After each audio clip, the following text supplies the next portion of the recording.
നമുക്കിന്ന് കങ്കാരുക്കളെ പറ്റി നോക്കിയാലോ. മാക്രോപോഡിഡേ കുടുംബത്തിൽ നിന്നുള്ള മാർസുപ്പിയലുകളാണ് കങ്കാരുക്കൾ. സാധാരണയായി ഇവ ന്യൂഗിനിയയിലും ഓസ്ട്രേലിയയിലുമാണ് കാണപ്പെടാറ്. മാക്രോപോഡിയ കുടുംബത്തിൽ ഉൾപ്പെടുന്ന ഇവയിൽ മിക്കതും കരയിൽ ജീവിക്കുന്നവയാണ്, അതുപോലെ സസ്യഫുക്കുകളുമാണ്. ഇവയ്ക്ക് നീണ്ട ശക്തമായ പിൻകാലുകളും അതുപോലെ തടിച്ച നീണ്ട ഒരു വാലുമുണ്ട്. പിൻകാലുകൾ ഇവയെ സ്വയം പ്രതിരോധിക്കാനും അതുപോലെ നീണ്ട ചാട്ടത്തിനും സഹായിക്കുന്നു. മിക്ക മാർസുപ്പിയലുകളെയും പോലെ പെൺകങ്കാരുകൾക്കും മാർസുപ്പിയൽ എന്ന ഒരു സഞ്ചിയുണ്ട്. അതിലാണ് ഇവ കുഞ്ഞുങ്ങളെ സുരക്ഷിതമായി കൊണ്ടു നടക്കുന്നത്. പെൺകങ്കാരുക്കൾ ഓരോ വർഷത്തിലും ഓരോ കങ്കാരുക്കുഞ്ഞിന് ജന്മം നൽകുന്നു.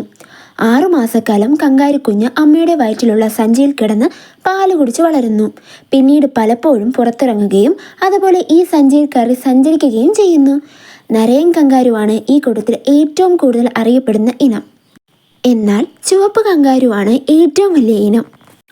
ആദിമകാലത്ത് മാംസം, തോൽ, അസ്ഥിക്ക് വേണ്ടി ഈ കങ്കാരുക്കളെ എപ്പോഴും ഇവർ വളരെ പ്രധാനപ്പെട്ട ഒരു മൃഗമായി കാണപ്പെടാറുണ്ടായിരുന്നു. Thanks for watching my video. ഇഷ്ടമായ ലൈക്കും സബ്സ്ക്രൈബും ചെയ്യാൻ മറക്കല്ലേ. അതുപോലെ നിങ്ങൾക്ക് ഇഷ്ടമായോ ഇല്ലയെന്ന് കമൻറ്റും കൂടെ ചെയ്യുക.